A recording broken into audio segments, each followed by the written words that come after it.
It's the Real Estate Podcast, brought to you by ANZ Home Loans for financial well-beings. Hey, welcome back to another episode of the Real Estate Breakfast, doing it 7 days a week for you as we cover all of the main talking points when it comes to real estate property every morning on iHeartRadio, Spotify, Apple Podcasts and Amazon. It is a Tuesday morning today, the 16th day, halfway through April already. And if you're a first home buyer, you might have been listening over a week ago, well over a week ago now, we were talking to Asti about this report. And it's in the regions talking about where you could possibly find better value. So let's bring in PRD's Chief Economist, Asti Mardiasmo, this morning. And a very good morning to you, Asti. You ready? You pumped? You fired up for the second half of this report of yours? Definitely.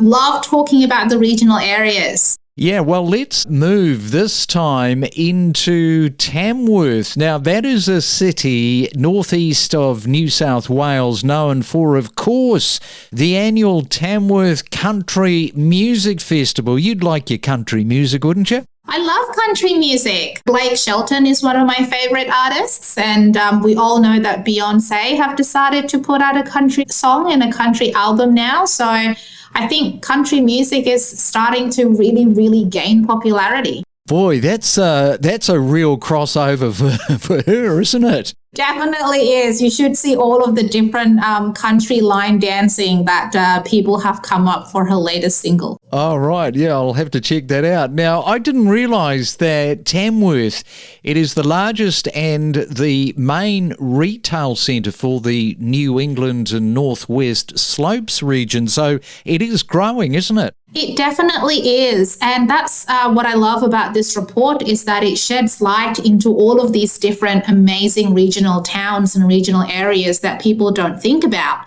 And the unemployment rate in Tamworth is 2.0%, which is pretty much half of Australia's average. So it is definitely a much growing and happening place. I guess we should just sort of step over the rationale for anybody that missed it, the first half of this report, just in terms of why you do this report and some of the key barometers, the meters that you look at. Definitely. So this particular report, it's not just about finding the cheapest places or the most affordable places, although it is definitely one of the main criterias. So we wanted to be able to put forward regional areas that is significantly lower in median house price compared to the capital city. We also look at the property price growth, short term in the past 12 months and long term over the past 10 years.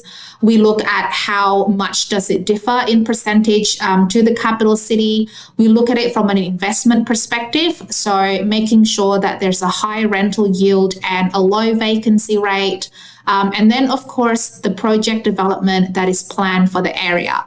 So we want to make sure that there's a lot of commercial projects, infrastructure projects to keep the area growing, but also making sure that there's quite a few residential projects coming as well so that there is that supply for people to buy. Yeah, which is so important. So let's right now move to Ballarat. That is 1.5 hours drive west of Melbourne, with a population that is sitting at around 113,000 people. In fact, that was in 2021, so it might have gone up a little bit. So tell us about the affordability here, Asti, Ballarat for first home buyers. So Ballarat, one of my favorite cities, actually. I still have my little piece of gold from Ballarat because it's known for the gold. Median house price 2023 was $570,000, which is about 38% less than Melbourne. So definitely you've got the affordability there. It does have quite a lot of stock coming in 2024 onwards, about 453 dwellings and townhouses and units. And that's quite rare in a regional area, which is one of the reasons why we did include it in this report. Yes, that is also just so nice. 1.5 hours drive to Melbourne, and so many people are moving, aren't they, from Melbourne to get into the property market into Ballarat? Definitely. And, I know that there's a direct bus as well for people who don't want to drive. I've actually done that bus trip as opposed to driving, and it's a really nice bus trip. So, yeah, it's definitely some of the places that we're seeing now is not just becoming, in the back of people's mind. It's more front forward because of the high cost of living and higher interest rates. Yeah, indeed. All right, we're talking to Asti Mardiasmo, the chief economist there at PRD. We've got a few more of these locations. We'll do that after this. Every week, real estate transactions take place as the market shifts month by month. And every day, we keep you better informed and updated on the Real Estate Podcast. And since we are talking about the regional areas, specifically for our first home buyers, here's some stats for you to digest this morning. There is this striking wealth disparity in Australia, with just 1% of taxpayers owning nearly a quarter of all property investments. And the Australian Taxation Office tells us that over 215,000 property investors, constituting 7% of total, hold a quarter of the nation's property investments.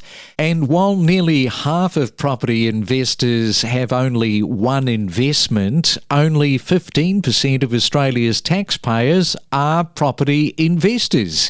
And if you're wondering how the demographics go, the majority of these property-owning investors are over 50 years old, contrasting sharply with the data showing that over 60% of renters are under 35 years old. So there are some numbers to digest for you this morning. Gain insights with exclusive conversations from real estate professionals about buying, selling and investing across Australia. And it is a Real Estate Tuesday, having a look at some of these affordable regions. Thanks to Asti Mardiasmo this morning, we are stepping through them. And right now, let's take a look at the Greater Shepparton area, which is a rural region located approximately 2 hours north of Melbourne and in the central north of Victoria.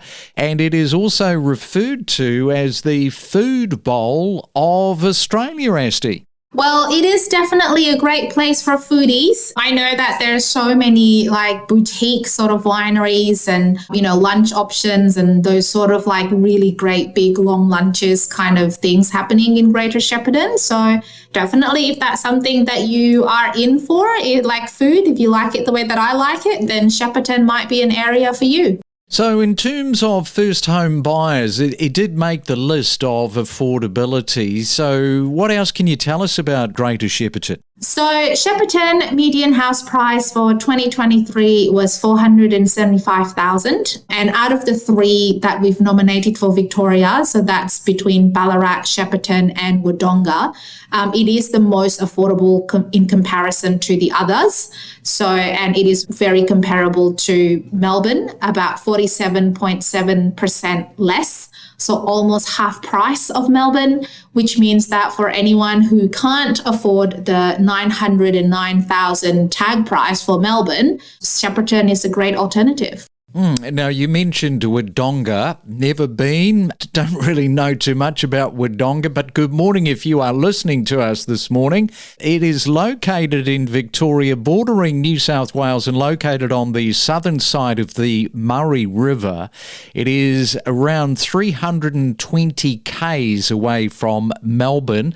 What can you tell us about Wodonga for our first home buyers? Well, Wodonga has a median house price of $567,000. Great first year in terms of price growth, 1 year price growth of 4.7%. But what you really want to look at is the 10-year price growth, which is 110.1%.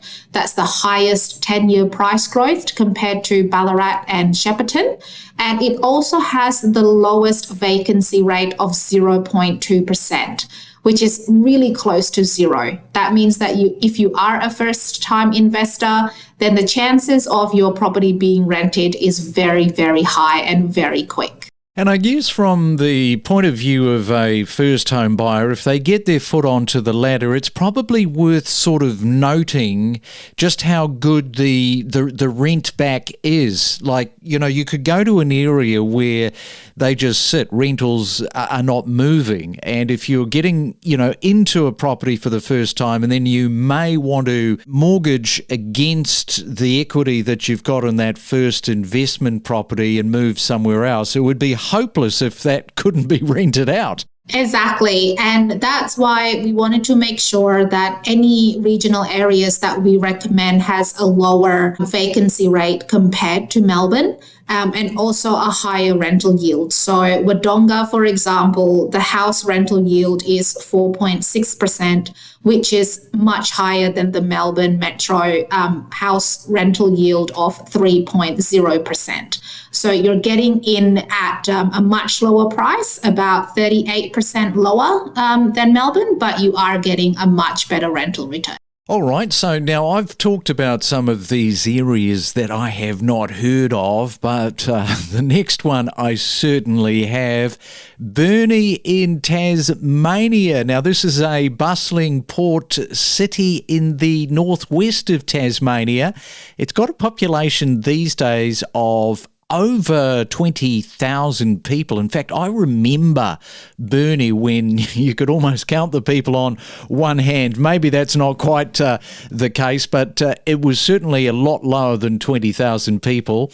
So tell us, first home buyers here, moving to Burnie, it looks pretty good, does it, Asti? It does look pretty good, especially because the median house price for Burnie at $435,000 is about 41% lower than Hobart's median house price. So Hobart's median house price is sitting at about $740, whereas Burnie is at $435. So definitely much better from an affordability perspective. And if we look at the amount of projects that's going to keep that bustling, growing economy that you talked about, there's about $1.6 billion planned for Burnie. And that is definitely not the norm in Tasmanian regional areas.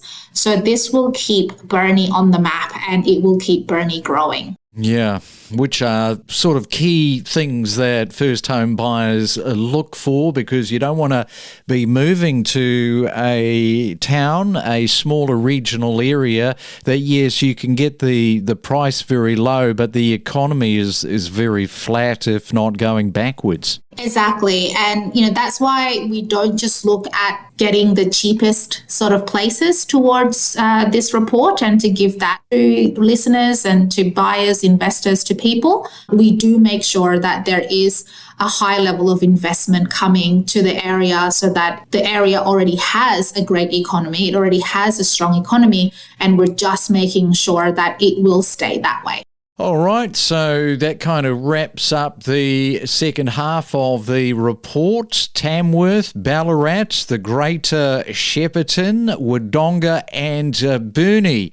You have done a great job. Thanks for that, Asti. I'll let you get on with your Tuesday. Thank you so much. Ready to step up your property knowledge? Access powerful insights with us. A lot of investors are still seeing really good returns on the Gold Coast. We're talking sort of around the 5% mark, which I don't think is, available across the country in all markets. But like I said, the high demand, low supply, and to be honest, I can't see any immediate plans for that supply issue to be fixed anytime soon. What is happening on the southern Gold Coast? There's different taxes, tax implications, which are seeing some investors dilute their property portfolio. There's certainly some change happening in Queensland, and we're fortunate enough, I suppose, to be on the border. We deal in the southern end of Queensland as well as northern New South Wales. So there's some different changes happening in both of those states, as you're probably aware. In northern New South Wales, actually, there's some really attractive options for first home buyers at the moment around stamp duty exemptions or discounts. We connect you to the best real estate information across Australia.